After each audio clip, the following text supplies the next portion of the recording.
Just give me a second. I've just pressed the live button. I've just got to wait for this to load up, and then I can start doing it out.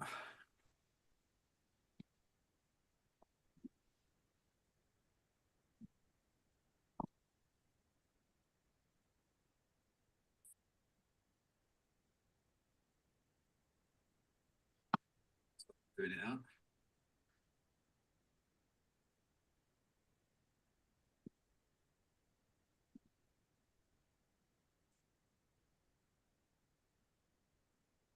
Yeah, I think sort of said that a few of your lads were signing a few each, aren't we? Is that right? Yeah, Just to yeah, cover. yeah. We'll say that before we go live on air, shall we? Yeah. Too late. Yeah. Yeah, we've got one. We've got one boy you probably know, Milo. He's because we've given him a night off tomorrow night. He's asked if he can train with you guys. So Oh, right. obviously he can train, so he'll be there Yeah. tomorrow. Nice. But yeah, there's 3 or 4 that we've sorted out today anyway. Oh. So just yeah, hopefully it all goes through in time. When is the deadline? Is that today? I think it's Thursday. Or is it Yeah. Thursday? We've just taken someone on loan from Aldershot. Obviously because he's under contract, he's trying to just get all the paperwork sorted and things like that ready in time. Because Harrison Chatting got himself sent off on Saturday, so he's now got a 4-game ban. Oh. Not what you want. He got actually last season the Essex Cup semi-final against us. He got sent off then as well. To be fair. Yeah, he's getting a bit of a reputation for himself. I think that's his second red this year, so that's 4 games. That's why he gets 4 games. If you take that out of him, it's Yeah. not like he loses his game, doesn't he? That's what he does get about. He does make it hard for you, and yeah. I'll be a second. Just sharing this out, and then I'll be with you. Interestingly, though, the dynamic, which I've never agreed with, we played against Barking a few weeks ago, and Hassan Nalban played because he'd been sent off for Waltham Abbey and got a 3-game ban, but wasn't banned for Barking. It's which I just can't get my head around it. It's stupid, isn't it?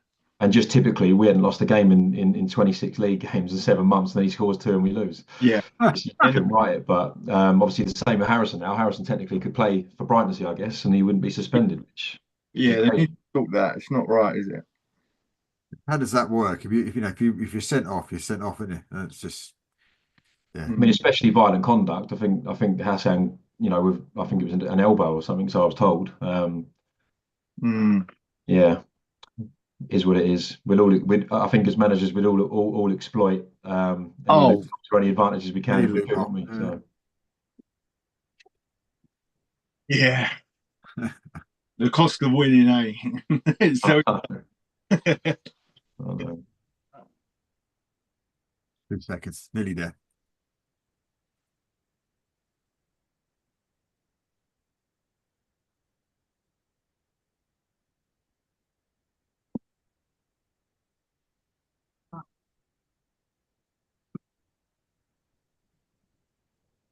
Well, welcome to the Repost Non-League show, and we're here for the next probably 50 minutes to 55 minutes tonight, and really pleased to say joining us this week, of course, is the manager of Stanway Rovers, the team that are flying at the minute in the Essex League, and Jamie Shaw. How are you, Jamie? Yeah, I'm good, thank you, David. Thanks for having me on. No problem at all. And of course, George as well, assistant manager down at Brighton in C Region. How are you, George? How are we, Dave? We good? Yeah, not too bad, mate. Not too bad. And a man, of course, that I've got to know over the last month or so in Jamie Harrington, who's doing so much for on social media now for football in Kent. And of course, we'll let him promote his own sort of pages when we speak to Jamie in a bit. But he's doing a fantastic job down there for all those teams in Kent. So he's on tonight to have a chat with us about how it's going and what he sees for the future of Kent football as well. But if we can, I mean, we just have a general conversation. We was having a sort of general conversation before we sort of went live, but I mean, the Essex Senior League and the Isthmian North, I mean, it's not far to go, but very exciting, guys. Go on, Jamie, yes? you start, mate. You're top of the league. Yeah, the Isthmian North is actually the league I'm most familiar with. It's where I spent most of my playing time. Definitely the league I know best. So, sort of coming into the Essex Senior League October time last season, I've had to learn the league very fast. And as George already alluded to, it's just a tough league. I mean, we've got a team full of step four players, and even the players have commented that it's tough for them to play. You know, there's a lot of unpredictable sides. It's hard to explain, but very tough league, really tough. And this year, especially, I've never seen anything like it in terms of, we go on a 26 game unbeaten run and we can't get away from no one. There's a top five or six that have just not dropped points all year, and it's kind of like, I mean, for the other teams, they must be gutted because I think in sort of other seasons there'd probably be five or six candidates that would probably go on to win the league and their points tally they've got. I mean, So yeah, look at it. I mean, it just shows you what a big league it is. Last year, of course, two teams in the FA Vase final, and they're sitting down in fifth and eighth this year. Do you know what I mean? So I yeah. mean, it just shows you. I mean, we had the chairman last week doing the draw and stuff, and he was saying that it's going to be a tough old run. And he said, "Don't take your eyes off Takeley." Yeah, Takely, I think we're probably. I don't want to do sort of a disservice to the other sides because there's a lot of top teams in it this year, but Takely were probably, I would say, the toughest side we've faced so far, and we've got them last game of the season away from home, so I'm sure it's quite an exciting prospect for everyone as a neutral for sure. But I mean, have you found it as well? I mean, for all you guys, I mean, I've looked at quite a few of the leagues this year, and for the first time in a long time, there really isn't many leagues where a team's completely running away with it at the top of the table. We always seem, it seems to be really, really close. I mean, Faversham in their league, they're sort of hanging on by a point from VCD, and I say you've got, the Brentwood Town. I think that they're sort of about 3 points in, but as it showed on Saturday, you can lose to anybody. So I mean, everywhere seems to be really tight this year. I mean, what do you think's the cause for that? I mean, Jamie George and Jamie H. I mean, what do you think's the cause for that? I think for the Essex Senior League specifically, I just think that football in general, there's so many passionate managers now that do their homework, that have relationships with other managers, and they do the homework on sides and they'll set up accordingly. And there's so much time and effort that goes in now, even the lower levels in football. Everyone's so well prepared, and I mean, for us specifically this year, we one stage I think we'd won 20 and drawn three, which is incredible. And I think in any other division you'd have found yourself, with some cushion at the top, and we've never had a cushion all year, which is quite crazy to see. But obviously can't speak too much for the Yeah. other the other leagues this year. But especially when I was in the Essex Senior League, when we were there with Redbridge, it was one went up, and then we went up via the interstep playoffs. Yeah, As soon as they opened up the actual playoffs, like proper playoffs to step five, the level has just gone bang, just purely because like we found ourselves, say, in February with 12, 14 teams not playing for anything. So sort of teams don't give up, but budgets get cut or players lose that bit of appetite and move on and stuff like that. Whereas now, what I've seen, particularly in the last 2 years of the Essex Senior, there's 7, 8, 9 teams up to the last month of the season that could creep in. So everybody's got some, not everybody, but most have got some to play for, and they're continuously pushing. But like what James said earlier, with the Essex Senior League, it's the strangest league ever. You could go to a team on a Tuesday and they'll have a different team out than a Saturday. Or if you play them on a Saturday, they might be weaker than if they dual register some players and they play on a Wednesday, say, when, I don't know, they might have 4 or 5 step four players in from playing on a Wednesday or a Monday night.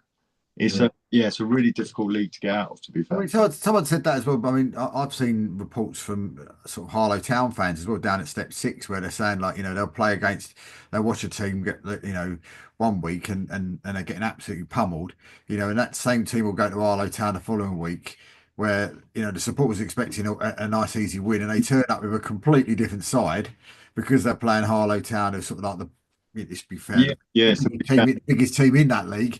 Do you know what I mean? And all of a sudden they're getting, either turned over or they're taking points off them. So it just seems a weird thing. But in that Essex Senior League and we said Takeley, and I know someone said Little Oakley as well. But for me, there's one team in there that I don't know. Is it fated that they'll go up in the playoffs? And it depends on whoever's in there. In that little rogue called Craig Edwards down at Barking.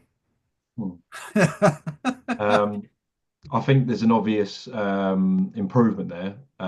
When he took over They've just improved week upon week, and they came and took our unbeaten run away from us a few weeks back, and it was a really tough game, really tough. And I wouldn't, I mean, no team should fancy taking them in the playoffs, that's for sure. Under his management, they've got a really good side. Just sort of the basics in terms of big back three, big up front, physical in midfield, and then the smaller, quicker players out wide. He just gets the basics right. And in saying that, they lost to West Essex at the weekend. And that sort of sums the league up. We beat West Essex 8-1 a few weeks ago, and then Barking beat us, and then West Essex beat Barking. It's just it kind of sums the league up really. But is it one of those things though? I mean, as you said, Joey, I mean, you're sitting there like first 32 played 76. You got Woodford 33 74. Taking on 68, Barking 67, Great Wakering 63. I mean, that's are they going to be the ones that are going to be in the playoffs? Those four, if you win the league, do you feel that they'll be them, or do you feel that Little Oakley? I mean, all right, they've only played 30 games, but are they too far behind? Yeah, I can't. I mean, it's only my opinion. I can't see the top five changing now. Personally, I think Saffron Walden's last couple of results that didn't go their way has probably given them a difficult task to sort of squeeze in there late on. And I think the teams below that just not consistent enough to put a run together. Little Oakley are great at home, maybe not so good away from home, which probably lets them down a little bit. But those top five teams, there's nothing to split any of them. You could put any two of those teams, ourselves included, against each other on the day, and good luck predicting the result. That's all I'd say. This is it. Again, if you put points on teams, I mean, that put, if you all level on 33, I put that Wakering up to 69, 70, 74 for Takeley. That'd be level with Woodford Town, and then you'd be on 79. So you'd be sort of, a few points clear. But I mean, is it going to be? Have you got a tough running? I don't think you'd ever hear any manager say the running's not tough. The effort and the time that goes in, and the sort of anxiety we feel week upon every game. It's the classic cliche. No, you don't feel like any game is easy, and you don't take any game for granted. And then you take sort of one game at a time, and it doesn't matter who we're playing. We go into the game fully prepared, and we try and win it. It doesn't mean to say the outcome always goes your way. There's been lots of different results this year where Clacton, I think, got a point away at Woodford, for example, which is something you wouldn't have expected. So you just don't know. We've got 6 games left.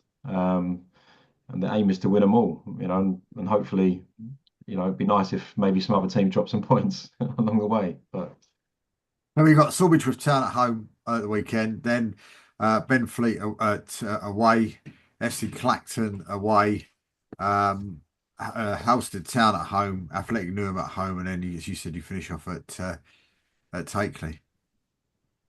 Yeah, and I guess from an outsider's perspective, on paper, you'd probably say we've got a run of winnable fixtures. Doesn't mean anything really, does it? We've still got to make sure we turn up and do our part on each day. You've got Sawbridge Worth that are fighting for their lives at the bottom, and they picked up a little bit of form. I think they beat Romford 2-0 on Saturday. Clacton's a local derby. Halstead are probably the informed team in the league at the moment. I think they've won 5 on the bounce. So there's just there's absolutely no given, which you'd probably hear every manager say, but there literally is no given. Even Athletic Newham, one of those sides that I'd probably put in the bracket of what George alluded to, where you don't really know what's going to turn up. Yeah. And on their day, they've proven they can beat all the big sides, and they've also lost us to lots of the bottom sides. So it's so unpredictable. It's really in hard. 2 seasons, I never beat them. In 5 games, we beat them on penalties in the cut. Like, we drew with them, and we had 4 draws with them and a loss. Honestly, I couldn't beat them. They were my bogey team. Such a good, strange side. I just couldn't. Yeah. I think one of the things that we were sort of grateful for earlier, we weren't grateful at the time, but we had a run earlier in the season, sort of October, November time, where we had 7 away games in a row, and we got out of the way, like Frentford, Buckhurst Hill, Athletic Newham, all those places in London where for us is quite some travel. Mm-hmm. And they're difficult when they're away from home, and we got them all out the way, and we come through them with victories, and we're much better at home. So that, I think, that sort of, it was definitely a pivotal point for us this season to get those games out the way, and then have the reverse fixtures at home at a time where we know we're going to be stronger at home, which has been reflected when you see the results that we've had away from home against certain sides and then at home. that's really evident to see. But you look at I've just pulled up Saturday the 26th of April, and it's amazing how fixtures work. Because as you said, you're away to Takeley. There could be something on that. You might have already got it in the bag by then, but there could be something on that. And then Woodford against Barking. Yeah. Just incredible how they sort of fall, isn't it? And they Yeah, could ban each other within a couple of days in the playoffs. Yeah. That. Yeah, So exactly. as managers, if say for instance, let's take them two for instance at the minute, Woodford Town and Barking, and and it works out that that depending on how that result plays, they're both in the playoffs. That they know they're definitely going to be there. How do you sort of, as managers, how do you sort of approach that game? Because you don't want to get into that game and go. I think it's a bit like the Newcastle manager say, when we played Liverpool, we didn't want to show what we had about them in the league, what we worked out about them until we got to the cup final. So how do you sort of work that out as a manager? We actually had a really interesting game. We played Woodford away on the 3rd of Jan, and we'd had a break of about 3 weeks. And at the time, I think they could have gone above us if they'd have beaten us that day. And it was almost like a game of poker. Like you could really tell in the game, it was like no one really wanted to lose the game, and it was like no one wants to show their hand. And in hindsight, we could have gone there, I think, far more expansive in attacking and maybe have taken the points, because we weren't to know at the time that they were going to sort of set up to maybe waste time. The manager was rolling the ball on the pitch like slowly because they were happy to take the point. But you don't know that. You don't know what you're preparing for. I guess the difference in a playoff game is you've come all that way, and it's now sort of do or die at the end of the season. So I think as a manager, all you can really ask for is to leave everything out there and sort of have no regrets, because the last thing you want to do is go this far into a season and then sort of come away from a game with a result that you didn't want, having some regrets. Are you looking forward to that sort of end fixture and then putting your feet up and going to watch the playoffs rather than if we could win the league Saturday, I'd take it all day long. I don't want it to go any further than it has to. But at the same time, you don't want to count your chickens. You're just grateful if you can get promoted. Then obviously it's amazing regardless of what time we do it. But like I say, and I've said this over and over again, that top 5, that just any team on another given season would deserve promotion, and there's some top managers have all got great sides. There's nothing in it with between any of us. And I think them 5 teams would probably all do well in the North this season. Yeah, I think you're right, George. I mean, obviously I can speak more so for our team, and I actually think we're more suited to the North. The team we've got is full of players that have been step 3 and step 4, still got a lot to give, and they've struggled a little bit more in the senior than what they actually have in the North. And I think we've probably got a side that would do, probably go under the radar, but do quite well in the league above. Easy to say in the position we're in, but it's the job in hand now, and it's a bloody difficult one. I can tell you that. And there's lots of managers that all have the same ambition. They all want to go up. They've all worked tirelessly hard. They've all got great sides. They're all doing their homework on every side. They're all tactically set up. They're all looking at every fine detail they possibly can. It's tough, really tough. And that's down at step 5. So imagine the detail that you eventually get to as you sort of go up the pyramid. So, Jamie, for people who don't know much about Stanway, I mean, tell us a little bit about the club in general. I guess it's probably going to sound like the classic cliches, but really good, kind, hard-working people behind the scenes. There's no individual money man, so there's no magic money around the place. People may think we've got a big budget, but it's not anywhere near to the levels that people assume. Which is, I guess, a compliment to us, because when we play certain teams and you hear comments from the opposition to do with budget, it's only a compliment that I've put a team together on the budget I've got. So it's a well-run club. The club have never been to step 4. Everyone's worked tirelessly to kind of improve everything on and off the pitch to sort of come up with the same end goal. It was a team that I played for as a player. It was probably my first semi-professional club before I stepped on from there. So there's obviously added there for me in terms of loyalty and wanting the club to do well.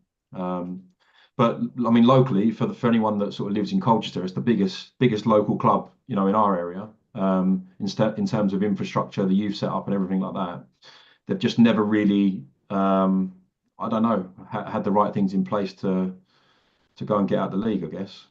Mm. But now they have, yeah. I hope so. Possibly, we'll see. So tell us about a few of your players, though. We've got some great players. Like it's so satisfying as a manager when you. I think George will agree with this. When you pick out the ones that no one sort of knows about and they become a little gem. Yeah. A bit like the Fletcher Hubbard that's at Brightonsea now. We've got a young lad, Jamie Bennett, who come through Sudbury Academy, and obviously I was at Sudbury as a football player, so I knew all about him. And he's 19 years old, and he spent the last month on trial with Colchester. Been doing really well. No one knew about him, and he's doesn't earn frightening money, but they're the sort of the success stories you want. Another player I think is worth a shout out, George Okoye, top goal scorer in the league at the moment, a little bit of an unknown. Don't want to big him up too much because there'll be a few people that might chuck their name in the hat for him in the summer, but I think he's the best player in the league, personally.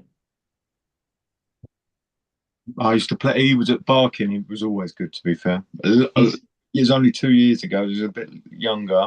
Yeah, he's progressed phenomenally. Like we actually got him on loan from Basildon. He was there with Darren Manning and wasn't playing. Obviously, as he come out of our Arsenal Academy, tried to find his way in non-league. Never had a club longer than 6 months. Came to us, didn't really want to be there to start with, which is understandable when you want to play higher and you sort of come on loan. And then he found a home. He found teammates that he's now really good friends with. He's at a platform where he knows the manager's got immense faith in him, and he plays every minute. And forget the goals he scored. He hasn't scored a league penalty this year for a start, and he's top goal scorer in the league. But it's his performance. Like, he's just got it all. He's got strength. He's got balance. He can go at people. He can retain the ball. He's just for me just a complete football player, and he's really come on in the last year. But we've got him on a 5-year contract, so anyone listening. So when he was at Sudbury, though, was you there with Mark Morsley? No, I wasn't. I was after Mark Morsley when Angelo Harrop and Rick Andrews were joint managers. The first year we got in the FA Cup first round, and then the second year I didn't play as much, but sort of joined Rick's management team, if you like, and sort of played a big part in recruiting the side that we had that eventually went up. And then I was sort of finding my way, I guess, in terms of what do you do as a player when you stop playing? Do you go into management? Do you sort of hang in there, but your pride sort of hurt every week, but you can't really perform the same? And I thought I was going to get the Sudbury job at one point, didn't get it. No hard feelings there. I've got a lot of time for the club. And then obviously Stanway comes available, and it's my club, So to be successful with your local club where you started is an extra bonus. No, absolutely. It's looking very, very rosy. He's not going to say, is he? But Jamie H, I mean, how you doing? Great to have you on with us as well. I mean, tell everybody a little bit about what you are doing for, as we said at the beginning of the show, around Kent football. Yeah, basically, a few years ago, I used to follow Ashford United with my dad. I just fallen in love with non-league football. I just love the game, really. Not followed, but I've seen a lot of teams around Kent. You might known them, Maidstone United. Used to follow them quite a bit, a few seasons. But yeah, I just love non-league football. Just love seeing teams that I've never heard of before. I just love it. What about Faversham? Because I mean, Faversham are one of these sides that at the beginning of the season, and I don't know if George and Jamie H agree, they're probably one of those teams that were odds-on favourites to go up last year, the year before, this year. Playoffs. You know what I mean? Do you think this is the year for them? Yeah, I don't see why not. I think because I know Tommy from Ashford. Obviously, he managed Ashford a few years ago.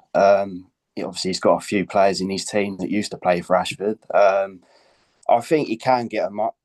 But yeah, it's between them and VCD. I mean, VCD, I know they got points dropped off them a week ago. But I think they can go up as champions, to be fair. Don't see why not. It's weird, isn't it? Because yeah, again, two what we were saying earlier on, Isthmian teams that have fallen on bad times, etc., etc., and yet they're doing they're doing quite well this year. Yeah, there they are. I mean, the Skiffle League, I just think it's getting better and better every year. It's getting more competitive. Because I remember when Ashford was in there, and it was like a dogfight to get out of. It's a dirty league to be in. When I remember when the likes of Phoenix Sports was in there and that, but yeah, I'm glad to see Ashford out of that league now. But yeah, Faversham, I think they should get out of it pretty easy. To be fair, obviously they just got to win their remaining games and just keep their heads. But I remember when Tommy said a few weeks ago, actually, he said, I think it was Sutton Athletic. I think they're like 15th in their league, and they win a couple of games, they'd be automatic straight in the playoffs. It's just unreal. They had the points. I was like 3 points or 5 points, something like that. Yeah. And of course, one of those teams that are in there as well, still in the Vars, isn't it? Winstable Town. Whitstable Town, yeah. Yeah. In the FA Vars, yeah, they're doing well in that. I like to see them get to Wembley. Be nice for them, but yeah. Have you been to non-league day at Wembley? No, I haven't. Not yet. No. I'd love to, but don't know when, to be honest. Maybe this year if Winstable Town get there. Yeah, maybe. Maybe. I mean, I was talking to a few other guys, a mate of mine.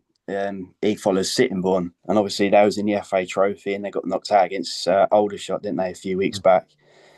But yeah, be interesting. It's a great day. It is. I was there last year, luckily Yeah. enough.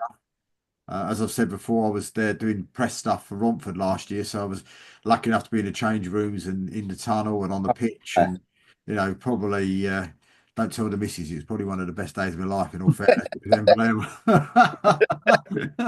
Getting to be able to walk on a pitch that Alex Ferguson was walking on a week later was something else, to say the least. Yeah. His accreditation was exactly the same as mine. It was quite nice. But a great day out. Well worth going, whether you're actually going there with a team or if you're actually going there just to watch it. I mean, guys, what do you think of non-league day? Non-league, finals days? Do you enjoy it? Yeah, I've been lucky enough. Obviously, my brother played at Hornchurch, so the year everyone was allowed back in the stadiums, we went and watched him play there. And in the year after, one of my best friends lifted it with Bromley. So I've had a good few years watching. And obviously, last year I went and watched some friends at Romford. But yeah, it's massive for non-league, isn't it? Yeah. And let's be honest, it's the pinnacle. Like playing at Wembley. Like I remember when Hornchurch when they won it there. 2 weeks later, England Germany played in the Euros there. Yeah. And you just think it's just mental. Like playing at Wembley, stuff for dreams, isn't it? And the funniest thing about it is, as well, they don't treat any club differently to whether you are Real Madrid, Romford, Brighton Sea, Stanway Rovers, Faversham. You all get treated exactly the same way. You're going to the dressing room, and you've got your club's logo on the floor in the dressing room, like a print all over the floor in the dressing room, and you get treated exactly the same way, as anybody else was. But the only thing I'd say maybe different is I don't know if Real Madrid and teams like that would get chicken and chips after the game in the dressing room. I don't know. Probably maybe not. They probably might get something a little bit more than chicken and chips. But Jamie, tell everybody about what you're, the Facebook bit that you're doing as well, because it's my phone pings like crazy on a Saturday and a Sunday. So I mean, you tell everybody what you're up to on that. Yeah, basically, there's a few people that do it, and I've seen what they do. They basically do like a Facebook page, and they write all the Kent teams that are playing on that Saturday. They do all the attendances and stuff like that. And I just thought I like to do my own little thing. It's basically just if people that I know or people that like to join and want to follow how the Kent teams are getting on, and that's something that what I've been doing basically. But yeah, I just enjoy doing it. I mean, if I get round to it, because obviously my work and everything, I like to go and see one team one Saturday, and then obviously go and see another team another Saturday. But yeah, like I say before, when I used to follow Maidstone a few seasons ago when they was in the National League, I used to go Tranmere. All up north, Barrow, and I used to enjoy it. I used to love it. It was a great day out and stuff. But yeah, but like I say, there's teams. I mean, like there's like mates of mine. I always say to them, I say, "Do you love non-league football?" And they say, "It's all right and all that." And I say, "Well, you can't beat non-league football. I know the Premier League's the top one and the Championship and all that, but I just find non-league football completely different to the Premier League, of course, because what I love about non-league football is the prices to get into stadiums. You know, it's nothing compared to Premier League money." And you can go around the pitch, it's just nice, and the players actually get bonded with the fans as well, and you can actually talk to the players, and I just love it. And especially when like FA Cups on the telly and you see a team come out the draw and you think, blimey, I ain't seen that team before. But yeah, believe it or not, there's a team called The Street, if you might have known about it, up north somewhere. But yeah, I love it. But at the moment, if you're aware, then the top goal scorer in the FA Cup this season is Gary Lockyer. He's well known in Kent. He plays for Rashford at the moment. He's on 10 goals in the FA Cup. So he keeps saying every time the FA Cup's on, he's saying, "I'm getting my suit ready for the Wembley and all that." And it's mental. but yeah. Guys, I mean, is people like, this is for George and Jamie. I mean, people like, Jamie, and people like the likes of James Beardwell and people like that that follow it really closely. Is that a massive plus for your clubs if you've got fans, or as James calls himself, super fan? Do you know what I mean? Is that a massive plus for you guys? Yeah, I think it is, especially now with like Twitter and Facebook and stuff like that. Like prime example, when we was at Redbridge, we had a lot. He still does it a lot. AJ Vision, I think he's called. Yeah. And the boys are watching the goals of the game within an hour of the game being played. The VO can't even do it that quick. So yeah, no, it's massive. Just to share, like expand the profile of a club, it's really, really important. And without the fans, non-league wouldn't be non-league, would it? Let's be honest. But every club rely on fans to turn the gas and the hot water and the electric on, don't they? So it's really important. Yeah. James, you got somebody like that down at your place? Yeah, we have. We've got quite a well-known guy who's really passionate about Stanway he goes by the name of G-Man. His videos have gone viral everywhere. You've probably seen, I assume you guys have both seen a video where he says, "I hope you're up for it today, boys," or whatever in the morning. I think it went viral even with Cheltenham. There was one Cheltenham post on Twitter. So yeah, again, someone who's really passionate about Stanway, and he's really important to the football club, and people see him following, and they tend to then jump on the bandwagon. And when you tend to get, now and again, you'll get spurts of maybe a group of 10 or 15, which start creating a little bit of an atmosphere behind the goal. It does tend to stem from the original person who's passionate about the club. You see Great Wakering have got 2 or 3 that really get behind the socials and a fan base, and then suddenly it grows around them, And before we was at Redbridge, we were at Aveley with Keith, and I was reserve manager. And then went and the Sons of Aveley were literally, there was 10 of them, I think, and they'd hop on the coach that us players and staff would get to games. They'd come on, and now they're booking 2 or 3 coaches for themselves because it's how much the club's grown and how much their support's grown. Yeah, nice. It shows how important it is. Yeah. Well, one of my favourite grounds in non-league football has to be Brighton Regent. Always has been. I don't know why. It's just something about the club. You just you go in there and it just feels really homely the minute you go in there, right at the end of a street, and you drive up to it and you think, where am I going? And it's just sort of pops out of nowhere right at the very end of the street. You've got probably one of the best chairmen in the game. Yeah. As well, in Terry, who's an absolute dynamite guy, and just some real memories of down at Brighton. So I think one of the sort of memories that sticks in my mind was, I think we turned up to one game, and when I was with Harlow at the time, and I was match day secretary for Harlow, we turned up, got into the ground, and as they call themselves, the ultras were already there singing away and all the rest of it. And then all of a sudden, we were sitting in the stand just by the turnstile as you come in, just to the left, and there was the only way to describe it, it was the stand was probably filled at that stage, and this was a few years back now, with some shall we say elderly ladies that were in that stand, as well. And all of a sudden, the Brighton Seas ultras as such came in.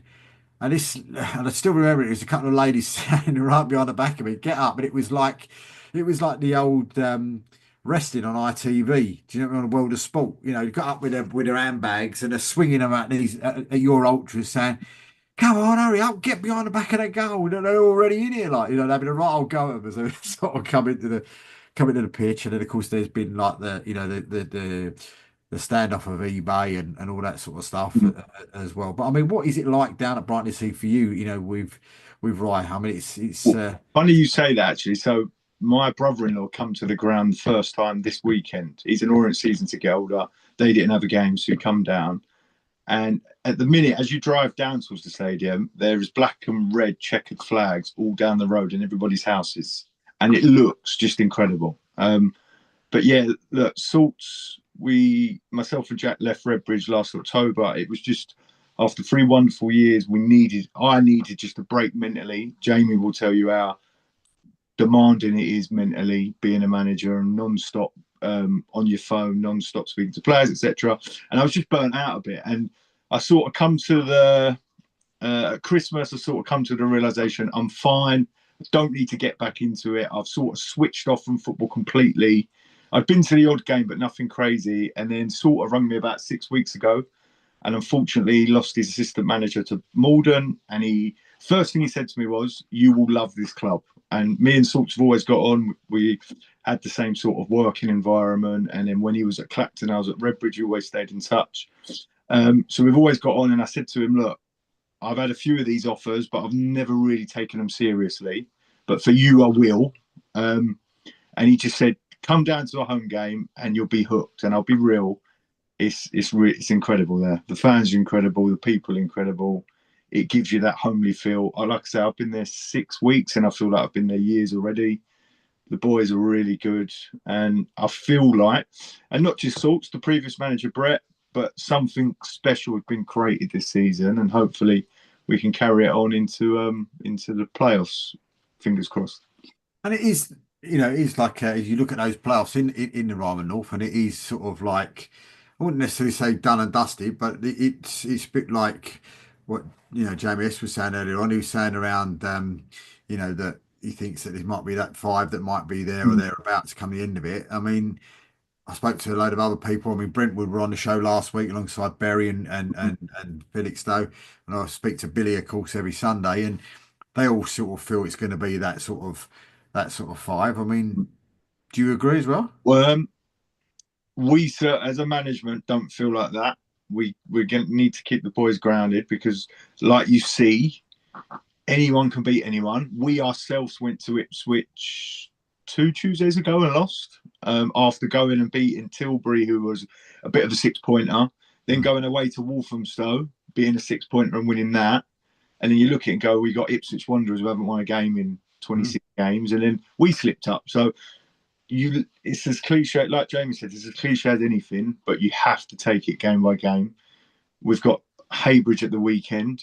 All you have to do is look at their squad of players and how many good step 4, step 3 proven players they've got, and we've just got to take it a game by game sort of thing. But what I will say is there is a great blend at the club with youth and experience, and I feel like prime example, Saturday just gone, the youth, because they've never played this level, they're just fearless. There's 3 or 4 of them boys who are 17, 18, never played this level before, but the big games just don't faze them because they don't realise how big the games are, if you know what I mean. You're playing Bury at home, non-league day, in front of a big crowd. I don't think they realise how much is at stake as such, and there's some real talent there. And what's that like, though, to say that this weekend? I mean, what is it like going up against, a superstar sort of ex-Premier League football player when you're managing them? I mean, what is that like as well even for the players if they get in they haven't seen, if they're West Ham fans or Liverpool fans or whatever else, and they see you. They probably wouldn't even know.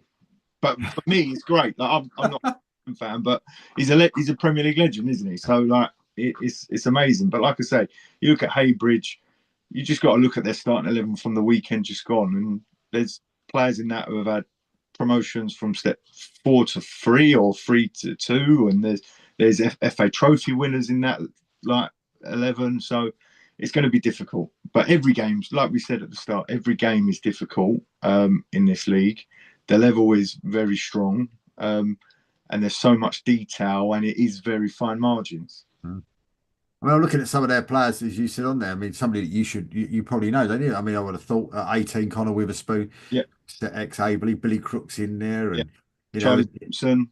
Yeah, you just look at the team. Holmgren, who's won the league with Brighton. See, like there's a lot. They've got loads of players that have been there, done it, and it only takes you to have an off day, and you can easily slip up. I tell people a little bit about Brighton City, because I love coming down there. I mean, I always sort of end up finding the cafe on the beach. There's a nice little cafe down there on the beach, and then drive up to the ground and all the rest of it. It's just a fantastic place to do. I mean, what do you think of Terry? I mean, you've met him the guy's a legend. What I think special as well, we went to Wroxham Saturday before last, and there's like 35 fans that are willing to travel, and that makes a huge difference. I'll be real, because 30 to 40 fans singing and cheering the boys on, it gives them that little bit of lift that sometimes other clubs don't really have, or I've not yet got. But it's like I say, it's hard to describe, but it's a small, quiet village club, but it's so big in stature with how they do everything. And like I said, the fans, the people behind the scenes, there's so many people, hands on deck, willing to help. It's a special little club, to be fair. I mean, you were saying, we were talking earlier on about teams in form, teams not in form. I'm just looking at the form guide on football web pages for the Isthmian North, and the top 3 in the Isthmian North are not even in that top 5. Yeah. So Galston, 16 from 6, Redbridge 13 from 6, and Grays 13 from 6. Yep. And that just probably just shows you how powerful that league is when the top 3 are not even in the playoffs. Yeah, and like the week before I went in, Brighton City went to Redbridge and they lost quite heavily 5-2. Just show Gorston got a draw to Felixstowe this week. It just shows that it literally, if you have a bad day, anyone can beat anyone. And I've noticed this year more than any, most teams have 2 or 3 players that can win you a game. They've got something special and are match winners. So yeah, it'll be an exciting into the season. I think it's still a lot of twists and turns, and like I say, we've still got Waltham Abbey, and other teams have got big games, and even like we're playing. Who have we got? We've got Gorston, who, like you said, in-form team. We've got I want to say a team down the bottom who are fighting for their lives. I can't think of their name. But every team we play, literally apart from Haybridge, have something to play for. So it's difficult. And like I said to you, Haybridge is not going to be easy at all, purely because of the squad that they possess. I mean, looking at it, it's Haybridge Swifts away, Grays at home, Cambridge City away, Waltham Abbey at home, Galston away, and then finish up with Haringey Borough at home. All right, that's the difficult. Yeah, fighting for their lives. Again, a manager that's been there and done it, in the level above last year.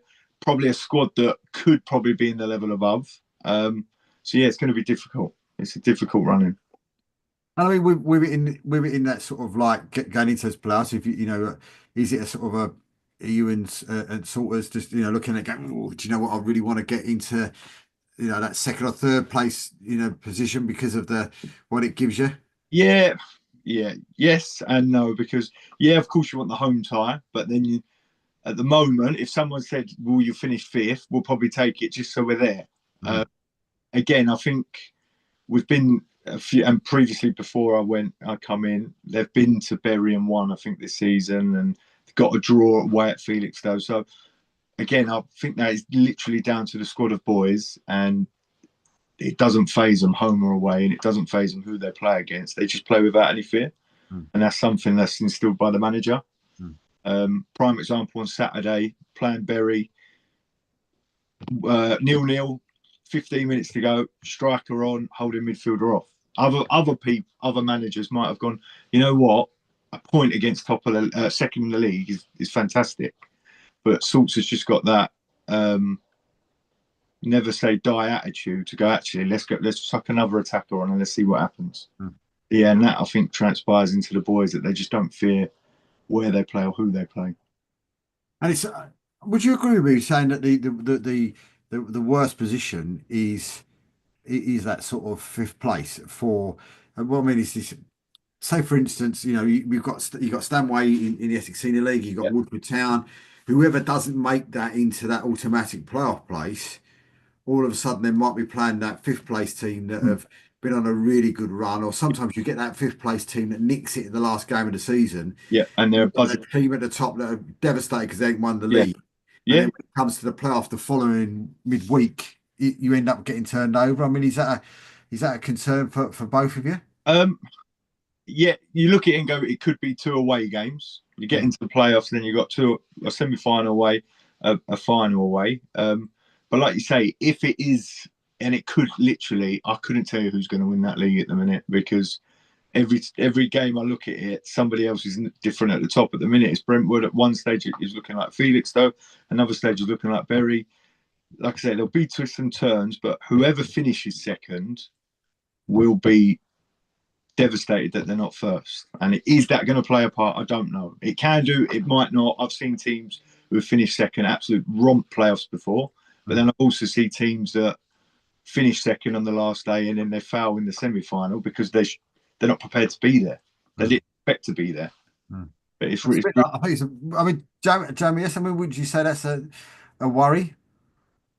Yeah, I mean, all these sort of things have crossed my mind. You see last year in the Essex Senior League that Sporting Bengal snuck in fifth and ended up the team that got promoted. And I think if your passion, your obsession has become around winning the league and you've looked good for it for a long period of time and then you don't achieve it, it's a really difficult task as a manager to pick your team up and go and perform in 2 huge playoff games. Whereas sort of the team that, the underdogs that were unexpected almost have that real good feel factor and maybe momentum behind them. And that's why quite often I think you tend to see maybe the underdog goes up. It's really, really tough to call. And it's interesting listening to George because I feel the exact same in the Senior League. And when he's talking about, you don't take anything for granted and, you can't predict what's going to happen. Every game's tough, all that sort of stuff. Exactly how I feel. But from the outside looking at Isthmian North, which is, I'm in a position where I don't have to feel those feelings because I'm not in that league. Yeah. It looks clear to me that top 5 will stay as it is. I don't see a team putting a run together. Like George said, lots of teams beat each other in that league. I don't see a team putting enough wins together on the bounce to catch the teams that are already in there. And if you wanted my prediction, I think Brentwood will win it. And then the playoffs, I think anything could chop and change in terms of where those teams sit in the playoffs. And that's quite interesting because managers that I've asked, that's the first manager that said Brentwood are going to win it. They were my shout at the start of the season. Yeah. I just think they've got a really, really strong squad, and I just think when they're going to lose games, they've lost games recently, but yeah, I just think they'll have a bit more consistency in the last few games. That's my shout. It doesn't mean to say the wheel's really tight up there, And Stuart Bordy's done a great job at Felixstowe, and they're up there probably for the last 3 or 4 years. Bury a really tough side. They're all good. They are all great. Probably in form. All really good teams. Nobody probably predicted Wolf O'Mabey to be there, but if you look, they were in the playoffs last year, so they've done playoffs before. Keith's done playoffs last year, and now they look like they can win it. And I hope they do. We're still friends, and we talk a lot. And there's a lot of boys in that team that have had promotions before, but it is so difficult to call, mate. Honestly, it's literally. And from the outside, George, as well. And I know you never know what goes on internally with a team, but from the outside, certainly, it does look like at Brightlingsea you've got. No pressure on your shoulders. It just feels like you're that happy-go-lucky team that with no pressure, and it really shows. I feel like you've got real good momentum behind you with a really good young group. Yeah, and I think it was a big week when the last assistant manager left, and then they went to Redbridge and lost, and it was Salts' first loss as a manager. We come in and we played Tilbury's, which was massive, 6-pointer. And I think since then we've just kicked on. And like I said before, some of these boys are just so happy-go-lucky. They're just so full of energy. They don't look at an opposition and go, "Oh, that's blah blah. He won that league last year," or that's. They just want to play their football, and they want to take risks in the right areas, and they want to do things that maybe a 25-year-old who's played non-league for the last 5 years wouldn't do. And it just seems to be working, and they've got a bounce on them at the minute. And again, if you'd have asked me Saturday at 0-0 with 15 to go, would you have taken it? Yeah. But if there was anyone who was going to score, it probably would have been Little Fletch, and it would have been us to win it.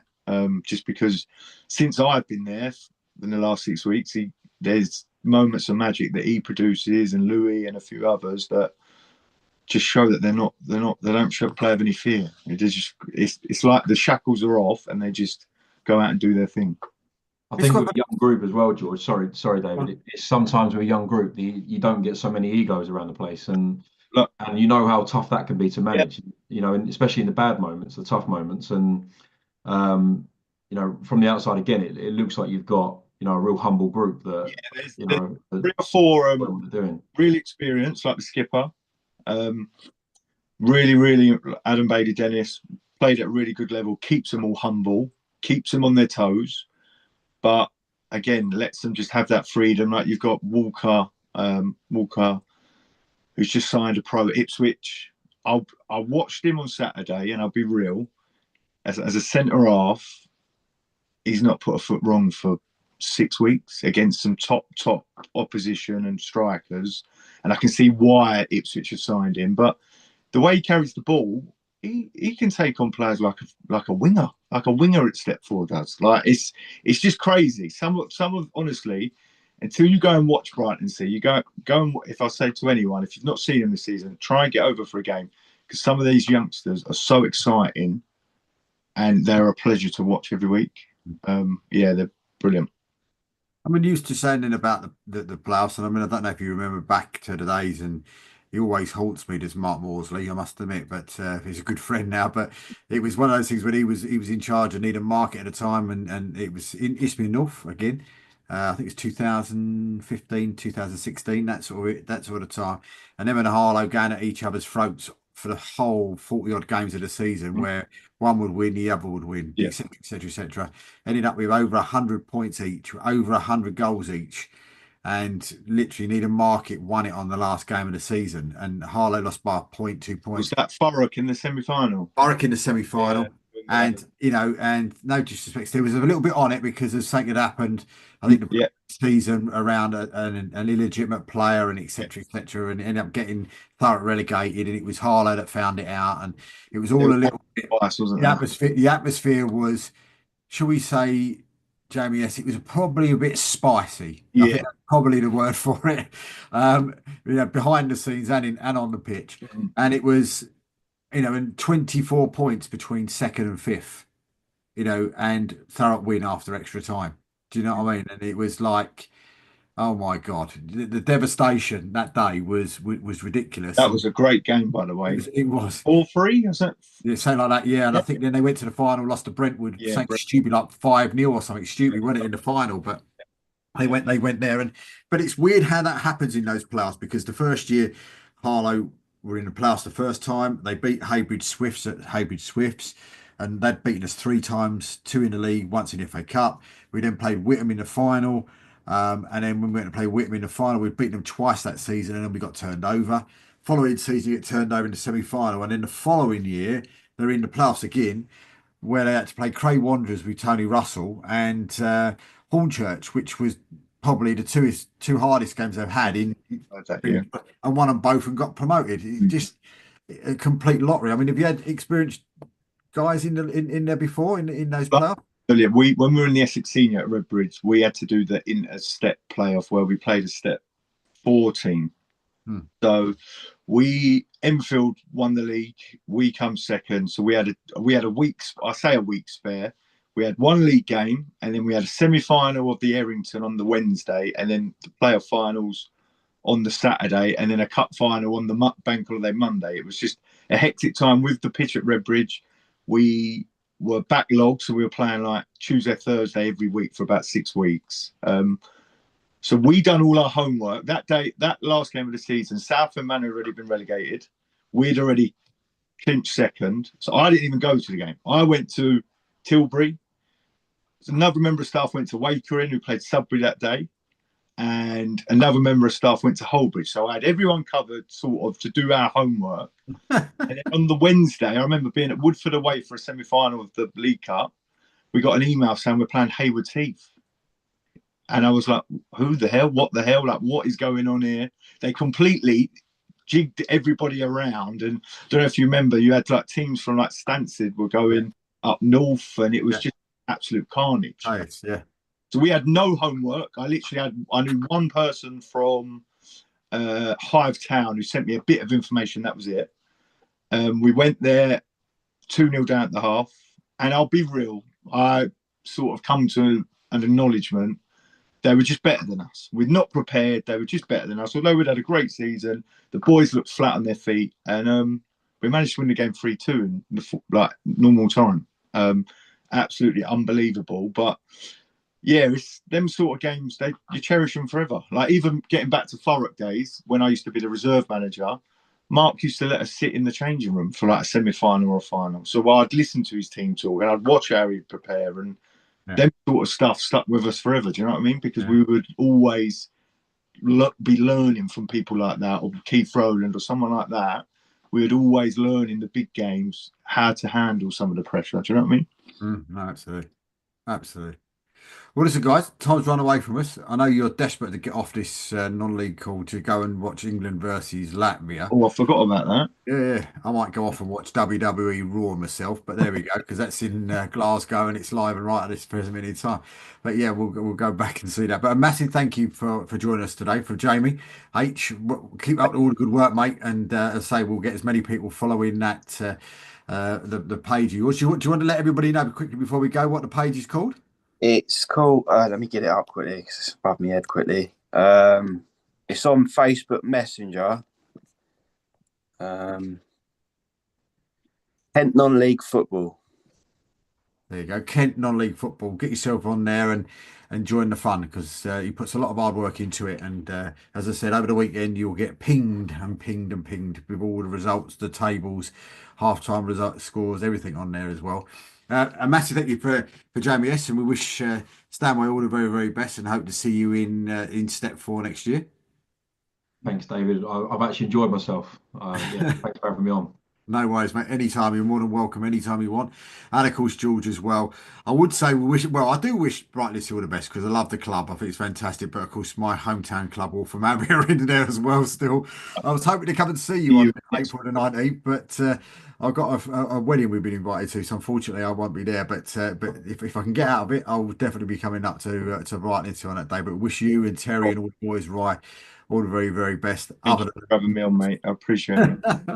But coming, of course, then tomorrow night, we've actually got, of course, so I keep saying tomorrow night, I keep losing my track of time. On Wednesday night, of course, don't forget, 7 o'clock on the Southern League YouTube channel, you can get to see all of this week's goals from the Southern League, from the Premier Central, Premier South, Division 1 South and Division 1 Central. They'll all be on there from 7 o'clock on Wednesday. And then on Thursday night, for the first ever time, I'm actually putting my head together with Martin Underhay, referee. And of course, we are starting our own podcast again on there. And of course, it's called Respect the Whistle.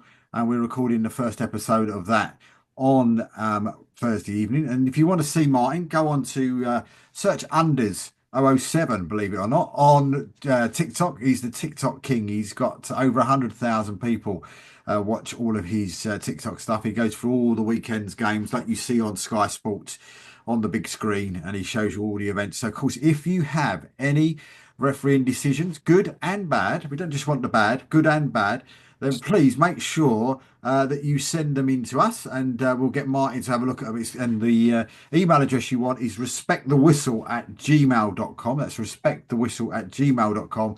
And we'll put them to Martin, and Mike will give his opinion on whether it was a penalty, red card, free kick, etc., etc., etc.